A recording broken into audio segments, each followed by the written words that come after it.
샬롬 우리 가정에서 수요 예배 드리시는 우리 모든 성도님들을 또 환영하고 또 사랑하고 축복합니다. 오늘 학교 상황과 또 날씨로 인해서 온라인으로 예배를 드리게 되었는데요. 가정에서 예배 드리시면서 또 하나님께서 주시는 또 말씀과 또 그 은혜가 더 클 줄 압니다. 집에서 좀 따뜻하게 예배 드리시면 좋을 것 같아요. 현장은 매우 춥습니다. 제가 이렇게 호 입김을 불면 여기 히터를 틀지 못하거든요, 먼지 때문에. 그래서 매우 추워요. 손도 춥고 입김도 나지만, 그러나 우리 성도님들께서 드리실 그 예배 현장들을 기대하면서 우리 함께 찬양으로 예배하기 원합니다. 주 사랑이 나를 숨쉬게 해.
주님만이 내 능력이시며 주님만이 내 능력이시며 주님만이 나의 구원이시네. 어느 누구도 나를 향하신 주님의 사랑을 끊을 수 없네. 아멘. 우리에게 다시 한번 고백합니다. 주를 향한 나의 사랑을.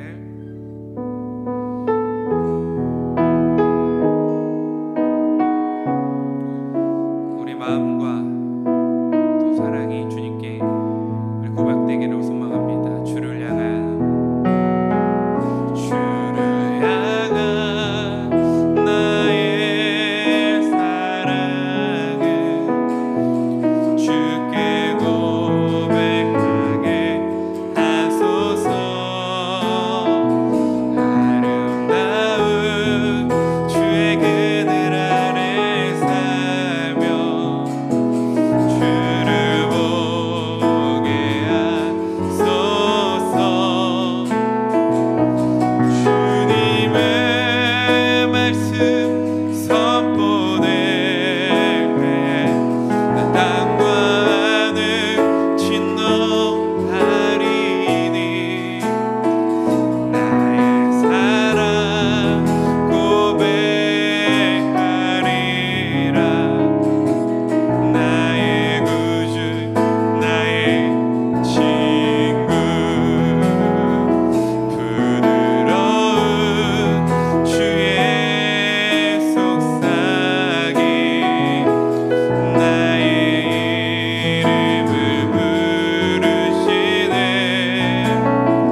주의 능력 주의 영광을 보이사 성령을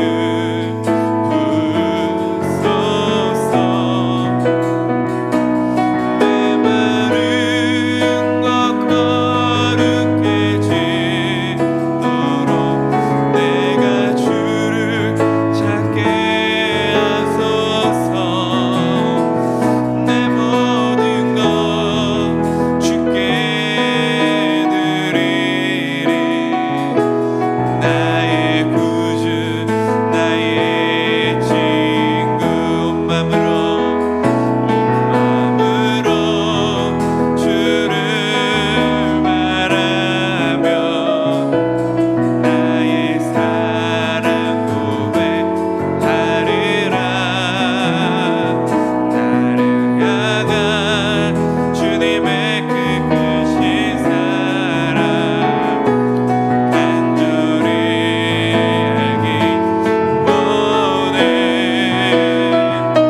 주의 은혜로 용서하시고 나를 자녀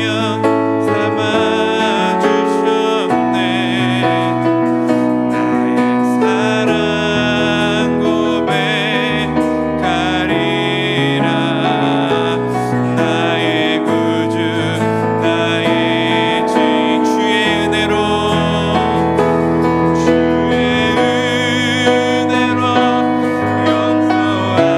용서하시고 나를 자녀 삼아주셨네. 나의 사랑 고백하리라. 나의 구주 나의 친구. 아멘. 함께 기도하기 원합니다. 먼저 우리 사랑과 또 우리 믿음을 주님께 고백하기 원합니다. 하나님, 나를 사랑하여 주셔서 자녀 삼아 주셨고 또 주의 은혜로 나의 죄를 용서해 주셨습니다. 그 은혜에 내가 고백하며 내가 주님을 사랑하는 마음을 고백하기 원합니다. 내 믿음을 고백하기 원합니다. 주님, 내가 주님 앞에 자녀된 자로 살아갈 수 있도록 늘 주님을 사랑하게 해주시옵소서 기도하기 원하고요. 특별히 오늘 말씀을 전하시는 오상태 목사님께서 기도하기를 원합니다. 오상태 목사님께서 오늘 사도신경에 관해서 첫 번째 말씀을 전해 주실 텐데 이 말씀을 통하여서 우리 신앙과 믿음을 바로 세울 수 있는 말씀 말씀을 내게 해달라고, 목사님의 입술을 붙들어 달라고 우리 함께 기도하시면서 나아가도록 하겠습니다. 기도하겠습니다. 하나님 감사합니다. 하나님께서 우리에게 또 말씀을 주시고 또 주의 믿음을 고백하게 하심에 하나님 감사를 드립니다. 하나님, 우리가 주님을 향한 사랑의 마음을 전하기 원합니다. 늘 고백하기를 원합니다. 믿음으로 고백하기 원하고 주의 앞에 나아갈 수 있도록 우리의 마음을 중심에 붙잡아 주시옵소서. 오늘 말씀을 전하시는 우리 영상태 목사님께 해주시옵소서. 오늘 말씀을 통하여서 우리가 정말 신앙의 바른 교회와 또 교원들을 바로 세울 수 있도록 도와주시고, 하나님께서 주신 말씀을 통하여서 우리 믿음이 또 바로 세워질 수 있도록 주님께서 인도하여 주시옵소서. 하나님만이 이 예배의 중심이 되어주시고 말씀의 선포자가 되실 것을 믿습니다. 오늘 예배 가운데 함께 해주실 우리 구주 예수 그리스도와 함께 나아가는 예배 시간 되게 해주시옵소서.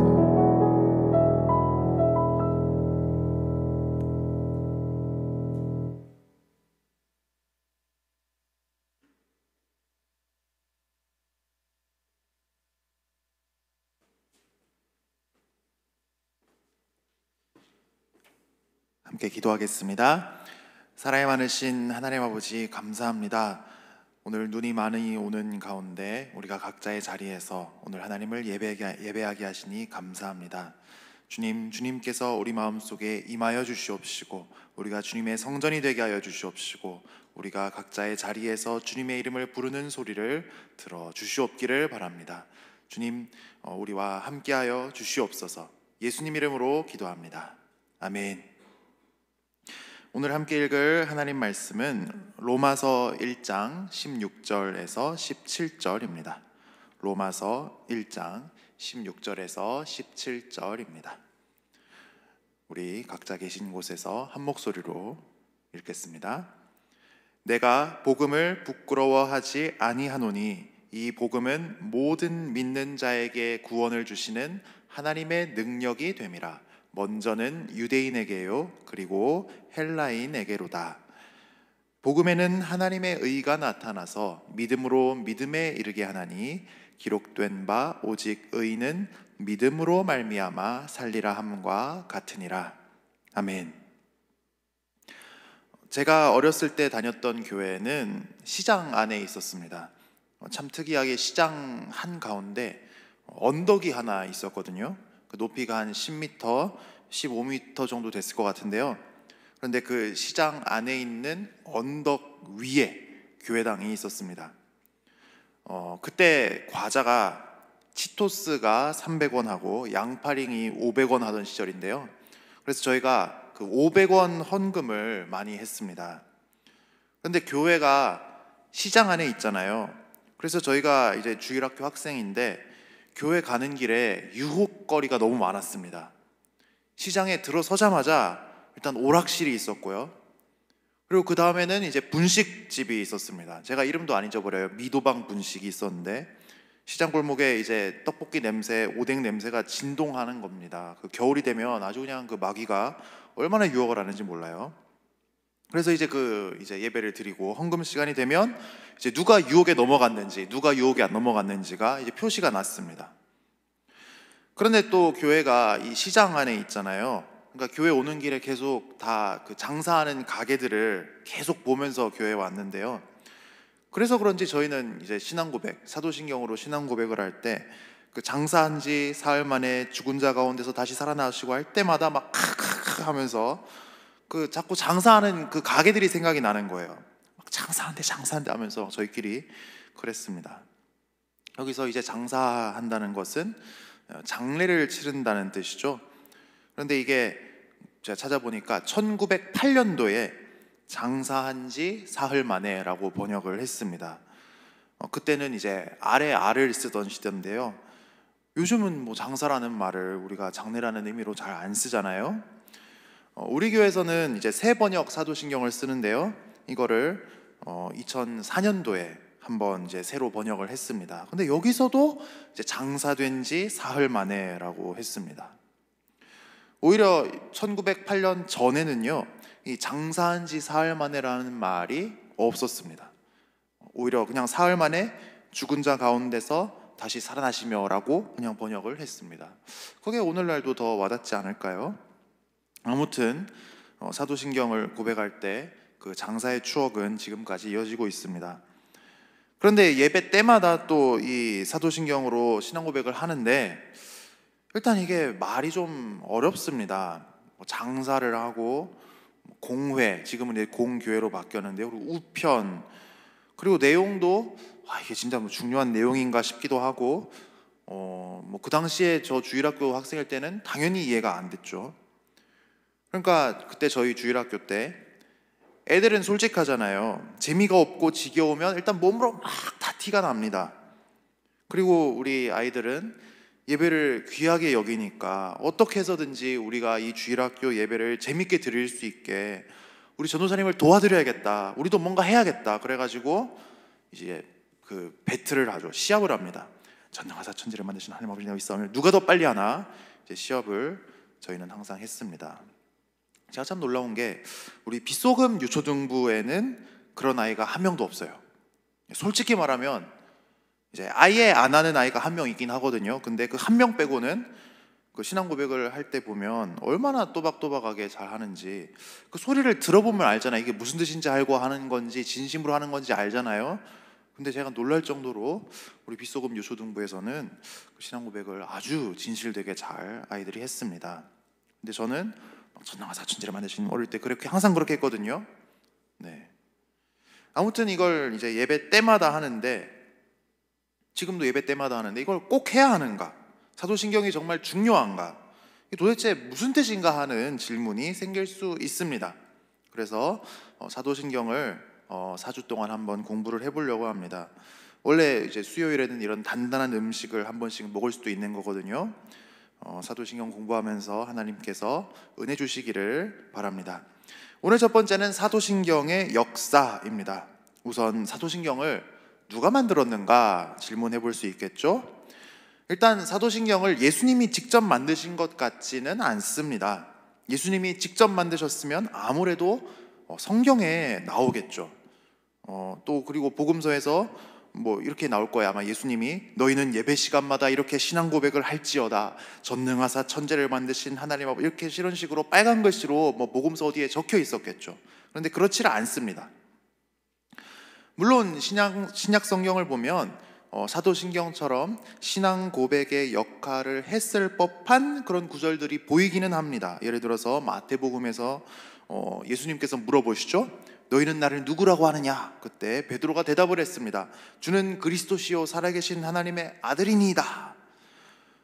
정말이지 이 구절은 그 마태복음 전체를 공부해 보면요, 마태복음이 이렇게 산처럼 생겼거든요.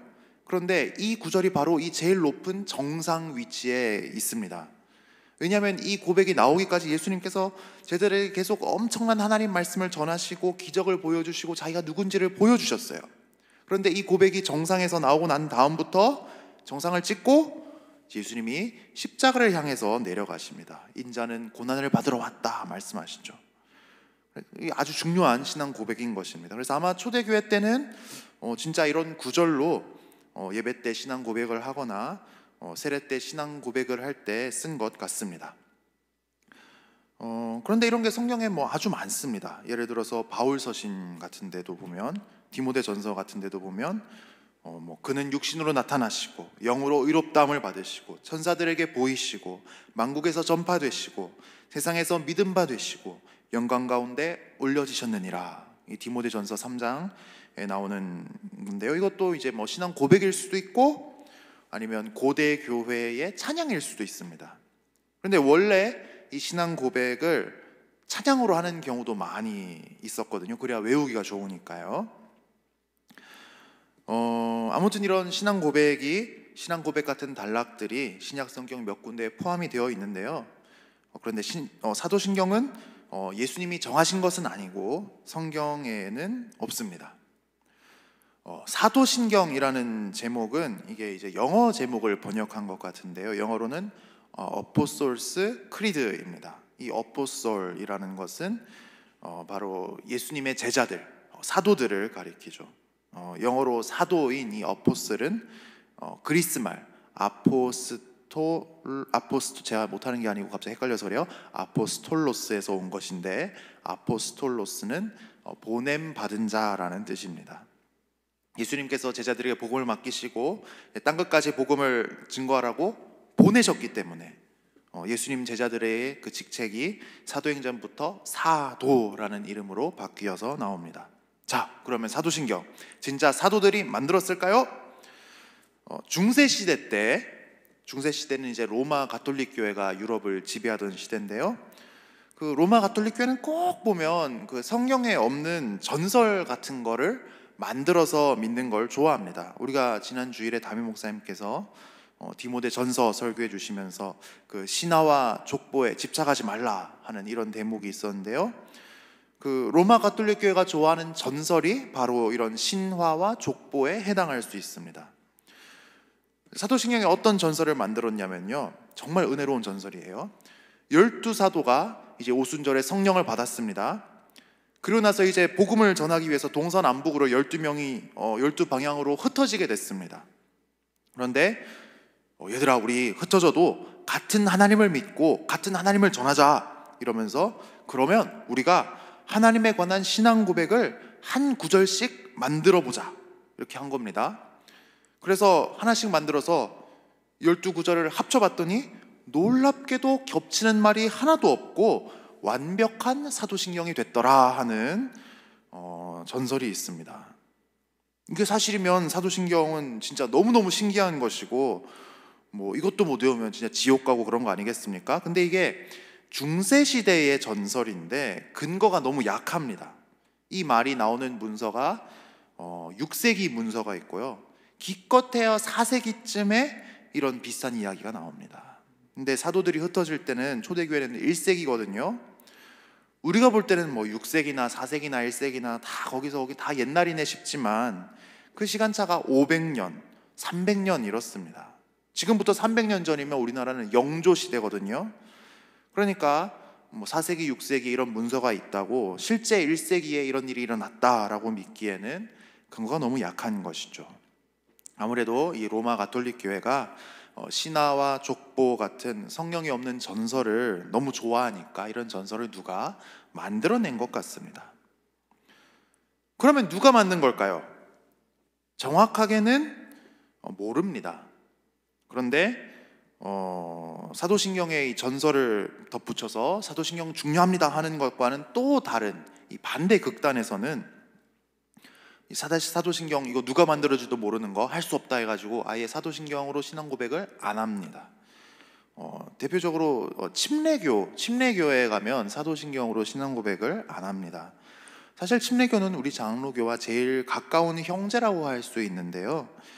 왜냐하면 침례교도 기본적으로 우리 같은 칼빈주의 교회거든요. 근데 뭐 교회 의사 결정 구조나 뭐 꼭 세례가 아니라 침례를 줘야 된다는 것이나 유아 세례를 안 주는 것, 그리고 성경이 아닌 어떤 신앙 고백서나 사도신경 같은 거를 받아들이지 않는다는 점에서만 좀 차이가 있습니다. 그래서 침례교는 원칙적으로 사도신경 성경이 없는 것이다 해서 사도신경으로 신앙 고백하지 않습니다. 또 러시아나 우크라이나, 그리스 이런 데서 많이 믿는 동방 정교회도 사도신경으로 신앙 고백을 하지 않습니다.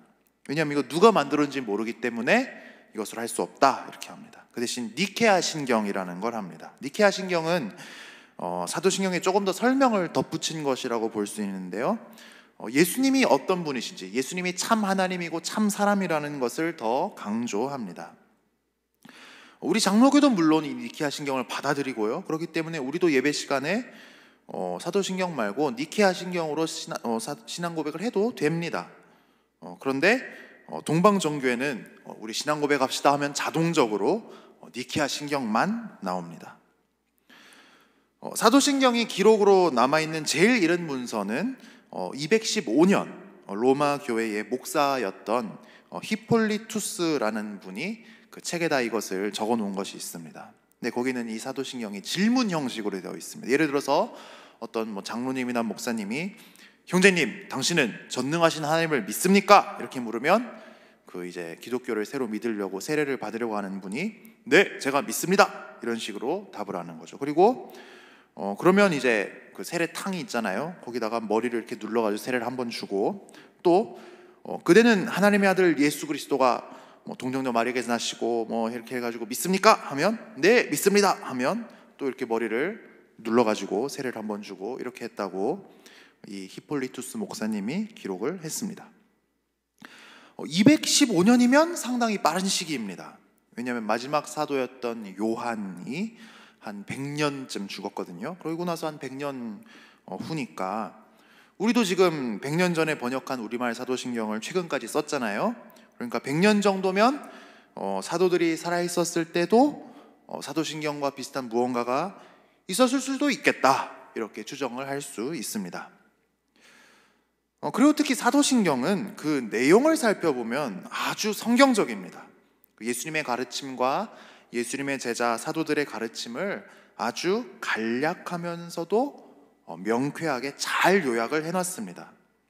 그래서 우리 장로교는 사도신경에 사도들의 가르침이 담겨 있다는 것을 인정하면서 이 사도신경을 사랑하고 사도신경으로도 신앙 고백을 합니다. 특히 우리 장로교의 큰 선생님이었던 존 칼빈 목사님은 이렇게 말했습니다. 나는 이것을 사도신경이라고 부른다. 교회의 초기 사도들의 시대로부터 신앙에 대한 공적이고 하나의 확실한 고백으로 받았다는 점에 대해서는 의심하지 않는다 라고 말했습니다. 그래서 심지어 이 존 칼빈 목사님은 성찬식을 할 때 이제 그때는 미리 안 차려놓은 것 같아요. 떡과 포도주를 이제 막 가지고 나와서 예배 중간에 차렸던 것 같아요. 그러면 그 시간에 다 같이 이 사도신경에 곡을 붙여서 이 사도신경으로 찬양을 하기도 했다는 기록이 있습니다. 우리도 예배 시간에 사도신경 찬양을 하고 싶으면 이제 할 수도 있습니다. 제가 주일학교에서 이 주기도문은 신나는 찬양을 하나 찾아가지고 막 박수 치면서 막 주기도문을 했는데, 사도신경은 곡이 마땅한 게 없어서 그렇게 하지 못했거든요. 그런데 주기도문이나 사도신경 같은 것은 외국에서는 지금도 CCM 곡 같은 것을 많이 만듭니다. 그런데 외국에서 만든 곡을 우리말로 번역을 하면 그 우리말과 운율이 다르잖아요. 그래가지고 우리말 사도신경을 그대로 찬양하기가 힘들고 말이 많이 바뀌게 됩니다. 그래서 누가 좀 이런 사도신경이나 주기도문에 좋은 곡조를 많이 붙여주면 좋을 텐데 하는 생각을 많이 했습니다. 왜냐하면 일단 주기도문을 찬양으로 해보니까요, 이게 저희 집에 아기가 있잖아요. 저희 집 아기가 참 놀랍게 찬양을 좋아하는데 교회에서는 찬양을 절대로 안 해요. 좀 부끄러운가 봐요. 근데 가만히 듣고 있다가 집에 가면 그걸 다 따라 부르거든요. 근데 이제 집 나이가 한 5살 되고 이제 만으로 3살인데 집에서 그 주기도문 찬양을 자기가 따라 하더라고요. 네. 그러니까 좋은 곡이 붙여지면 우리가 사도신경을 더 사랑하고 이것을 전수하는 데도 도움이 될 수 있겠죠. 역사적으로 그런 예가 있으니까요. 오늘 두 번째는 사도신경은 믿음의 요체이다입니다. 그 사도신경을 이렇게 암송을 해보거나 이렇게 읽어보면 계속 반복해서 나오는 동사, 서술어가 하나 있습니다. 뭘까요? 바로 믿는다라는 동사 또는 서술어입니다. 그래서 사도신경은 제일 처음에는 이 그리스어로 작성이 됐고요. 두 번째로는 이제 그 당시가 로마 제국이니까 로마의 언어인 라틴어로 번역이 됐습니다. 이 사도신경의 라틴어 제목이 크레도인데요. 크레도는 믿는다라는 동사, 크레데레의 1인칭 단수입니다. 1인칭 단수면 주어가 나잖아요. 그러니까 크레도라고 하면 나는 믿는다라가 됩니다. 이렇게 제목이 붙은 이유는 그 라틴어 사도신경의 첫 단어가 크레도, 나는 믿는다, 나는 믿습니다 이기 때문입니다. 세상에 많은 종교가 믿음을 강조합니다. 불교도 보니까 불교를 믿는다라고 하더라고요. 저는 불교는 그냥 혼자 불경 읽고 수행하면서 깨우치는 건 줄 알았는데, 그것도 그 석가모니 부처님의 도우심이 있어야 그 깨달음에 이를 수 있다고 하더라고요. 그래서 삼보에 귀의한다라고 하죠. 불, 법, 승. 부처님과 그 불교의 가르침과 또 그 승가 공동체, 절, 거기에 귀의한다. 그것을 믿고 의지한다라고 이제 고백을 합니다. 이슬람도 이슬람을 믿는다라는 표현을 씁니다. 이슬람이 믿는 것은 신이 존재한다는 것, 그리고 신의 계시가 선지자 무함마드를 통해서 전달됐다는 것, 그리고 이 쿠란이 진리라는 것을 믿는 것 같아요. 그 이슬람의 믿음은, 우리는 이제 막 그 테러리스트 이런 뉴스를 많이 보고 그러니까 쟤들 왜 저래 막 이러는데, 테러리스트들은 이슬람에서도 극단주의화된 사람들인 것 같고요. 이슬람은 의외로 지성을, 그 믿음에 있어서 지성을 많이 강조하는 것 같습니다. 실제로 한때 전 세계에서 과학이 가장 발달했던 문명이 이슬람 문명이었습니다. 그런데 기독교에서 믿음은 그 믿음이 주는 혜택에 있어서 아주 독특합니다. 우리가 믿는 대상은 하나님의 아들 예수님이고 삼위일체 하나님인데, 하나님의 아들 예수님을 믿으면, 예수님을 믿고 의지하고 믿고 그분께 나오면, 그분을 받아들이면 예수님과 똑같이 하나님이신 성령님을 우리에게 주시는데, 성령님께서는 우리 안에 들어오실 때 예수님 안에 있는, 예수님이 십자가에서 이룬 죄사함과 예수님의 완벽한 의로움과 예수님 안에 있는 영원한 생명과 예수님의 거룩하심과 예수님이 가진 하나님 아들의 자격과 이 모든 예수님의 안에 있는 구원의 축복을 예수님께로부터 받아서 우리 안에 가지고 들어오십니다. 그리고 우리가 예수님이 주시는 이 죄사함을 받고, 그래서 우리가 예수님이 주시는 이 죄사함을 받고, 또 예수님의 의로움이 우리 안에 있어서 모든 죄를 가리고, 예수님의 영원한 생명이 우리 안에 있어서 우리가 부활하고 영원히 살게 되고, 예수님의 거룩하심이 우리 안에 있어서 우리가 거룩하게 변화되고, 또 예수님이 가진 하나님의 아들의 자격이 우리 안에 있어서 우리 모든 기도가 응답되고, 예배 드릴 때마다 하나님이 우리를 만나주시는 복을 누리게 됩니다.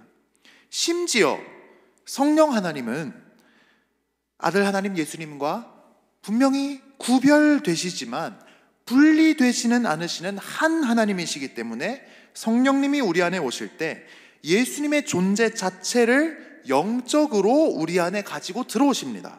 그래서 예수님이 내 안에 계시게 됩니다. 예수님이 내 안에 계셔서 내가 하나님을 모신 성전이 되고, 언제 어디서나 예수님과 동행하게 되는 것입니다.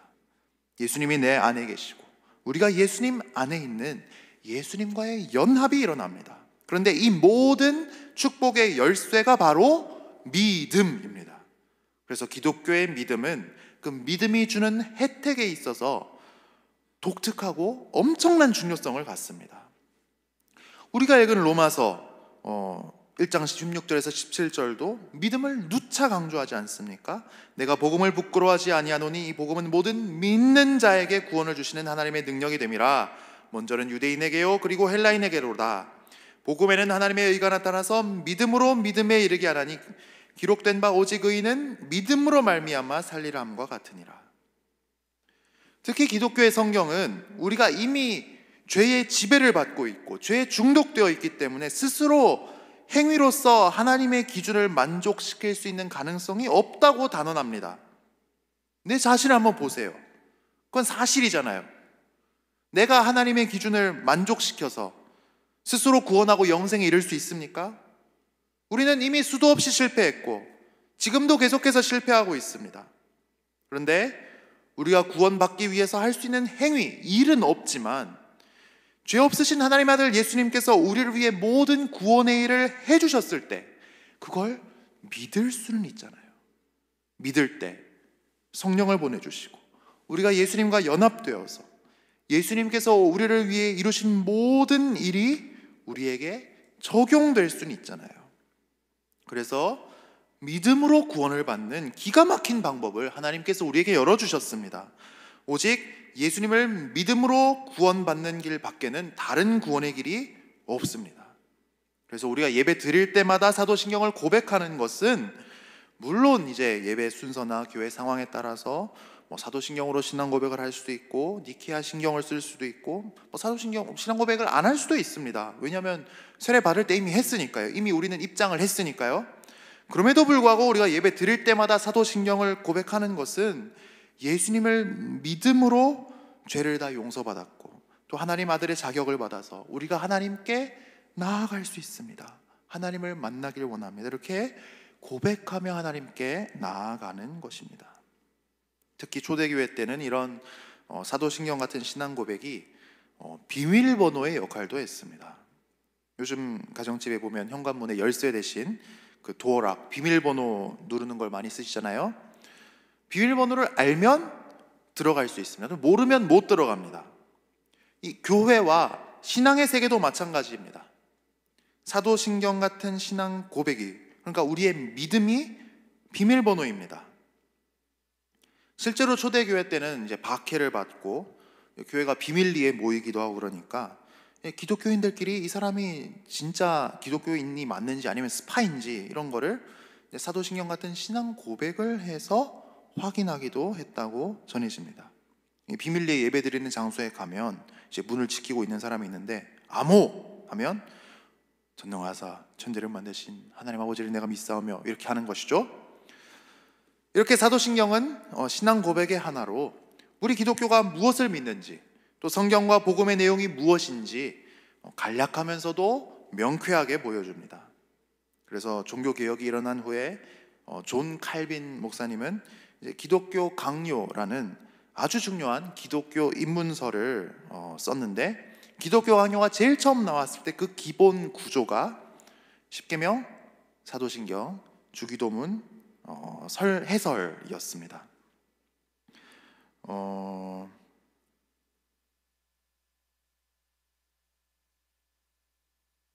십계명, 사도신경, 주기도문, 해설이었습니다.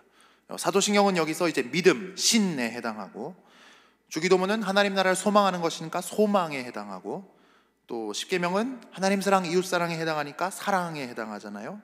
믿음, 소망, 사랑은 기독교 신앙의 기본적인 내용이 아닙니까? 사도신경, 주기도문, 십계명이 바로 기독교의 믿음, 소망, 사랑인 거죠. 믿음이 중요하고 또 이 믿음의 내용을 간략하면서도 명쾌하게 담고 있는 사도신경이 중요한 까닭입니다. 자, 그러면 오늘 세 번째로 마지막으로 사도신경의 구조를 한번 살펴보겠습니다. 사도신경에서 제일 중요한 말은 믿는다라는 말이라고 했는데요.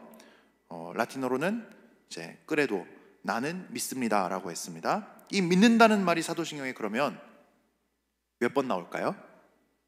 우리말 사도신경에는 네 번 나옵니다. 나는 전능하신 아버지 하나님 천지의 창조주를 믿습니다. 나는 그의 유일하신 우리 주 예수 그리스도를 믿습니다. 그는 성령으로 잉태되어 쭉쭉쭉 한 다음에 나는 성령을 믿으며, 세 번 나왔죠. 그리고 거룩한 공교회와 성도의 교제와 죄를 용서받는 것과 몸의 부활과 영생을 믿습니다. 네 번 나왔죠. 네. 그런데 그리스어나 라틴어나 영어나 다른 대부분 언어의 사도신경에는 이 믿는다는 말이 네 번이 아니고 세 번 나옵니다. 나는 전능하신 아버지 하나님 천지의 창조주를 믿습니다. 나는 그의 유일하신 아들 우리 주 예수 그리스도를 믿습니다. 나는 성령을 믿으며, 이렇게 세 번만 나오고, 우리말 사도신경 제일 끝에 있는 믿습니다는 대부분 언어의 사도신경에는 없습니다. 이게 우리말은 그 동사, 서술어가 문장 끝에 한번 나와줘야 되잖아요. 그러니까 사도신경을 우리말로 번역하다 보니까 어쩔 수 없이 이게 마지막에 믿습니다를 추가해서 네 번이 된 것 같습니다. 그런데 원래는 세 번입니다. 왜 세 번일까요? 우리는 세 분 하나님을 믿기 때문입니다. 바로 아버지 하나님, 독생자 우리 주 예수 그리스도, 성령입니다. 잘 알려진 말로 하면 성부 하나님, 성자 하나님, 성령 하나님입니다. 그러니까 사도신경은 사실상 성부 하나님, 성자 하나님, 성령 하나님, 삼위일체 하나님을 나는 믿습니다라고 고백을 하는 것입니다. 삼위일체가 뭘까요? 이게 좀 어렵죠. 뭘까요? 머리가 셋 달렸는데 몸은 하나인 괴물일까요? 근데 사실 우리는 사도신경으로 매주 나는 삼위일체 하나님을 믿습니다라고 고백을 해오고 있었습니다. 하나님은 삼위일체이신데요, 여기서 삼위는 세위격, 세분이라는 뜻입니다.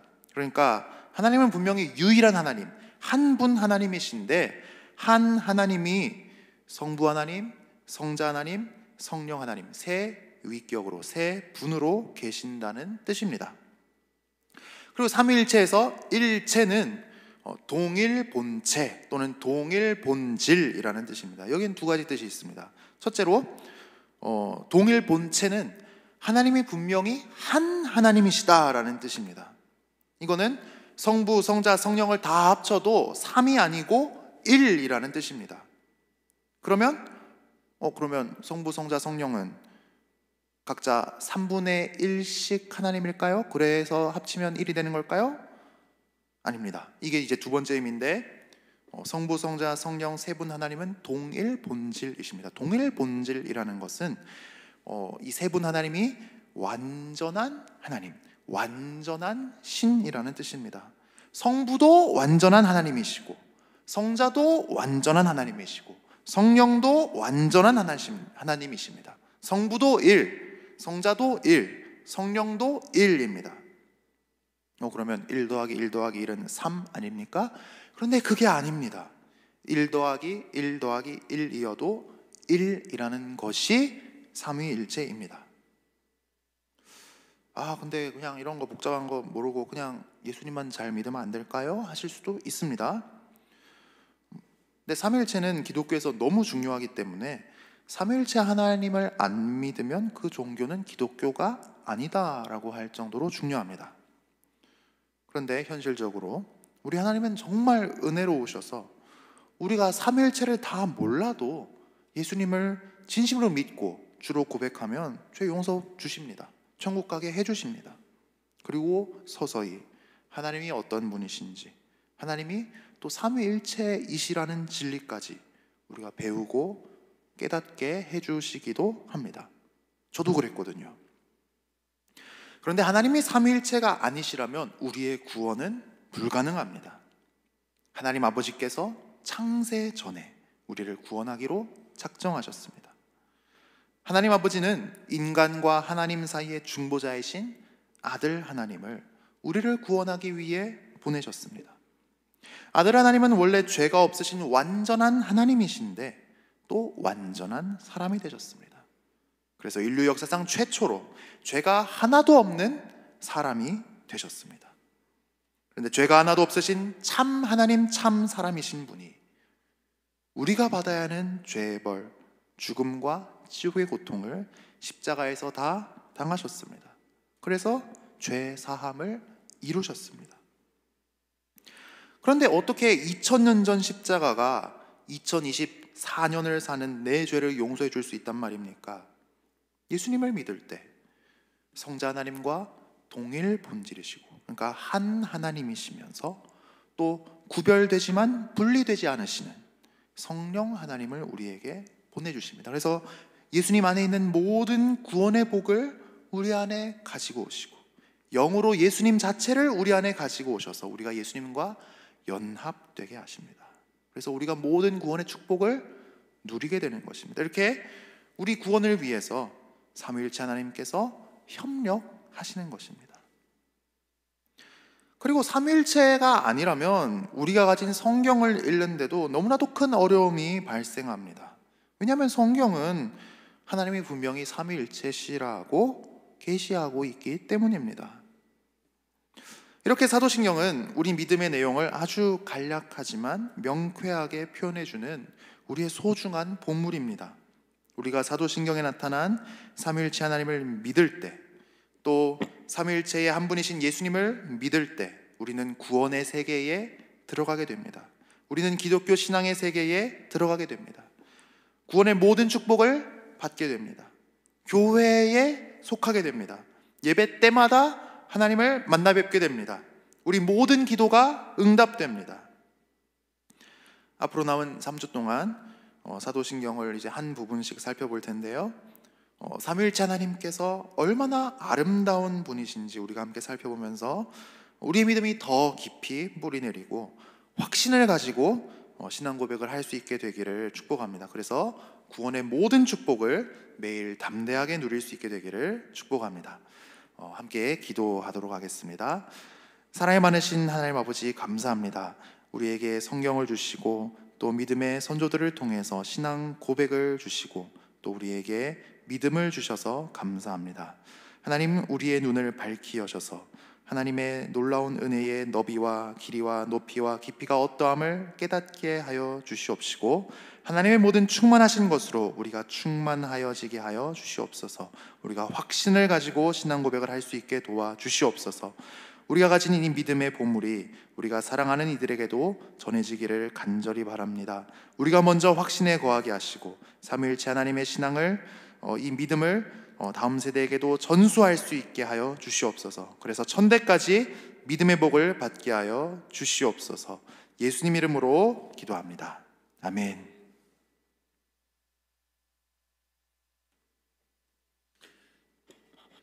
네, 오늘 수요예배를 영상으로 온라인으로 여러분 드리게 될 텐데, 가급적 이렇게 현장에 나오시는 것이 좋지만 학교 공사로 인해서 지난 주일날 보셨죠? 이렇게 진입하는 데가 또 쉽지 않고 공사 현장이다 보니까 학교도 이제 눈 오는 걸 바로바로 이렇게 치우지 못하는 그런 일들이 있어서 또 저녁이고 또 여러분들 밤에 오실 때 돌아가실 때 또 이게 얼어버리면 어려움이 있을 수 있겠다 싶어서 4시에 그렇게 전격 결정을 해서 이렇게 우리 목사님들이 이렇게 예배를 준비를 했습니다.